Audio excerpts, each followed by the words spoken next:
Uzan qoy. Nətər uzanmaz? Nə bilmirəm, nə belə başa sala bildim. Vecna yaxşı da xanım, vecna sağ ol. Bacın üstündən bacım. Deyəm bəlkə. Alınmır da. Neyse bəzən heyrət olsun, alınmır da. Məcbur deyil, zorla gözəllik olmur Quran haqqı. Gülmür də bacı, gözüm olmur. Mən nə edə bilərəm ki?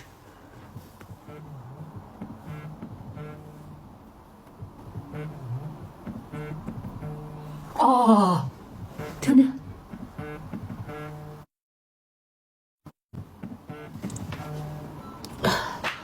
Bu nəsə gözümə tam oturmayıb qədər. Yukarısı nəsə qalıb elə bir. Oldu kızlar. Yaptım, başardım ben bu işi. Evet kızlar. Oynayırsa da öyle. Oynayırım gözümde yok. Başarmamışam öyle tam. Biz sen yiyen ölmezsin öyle, benden beter.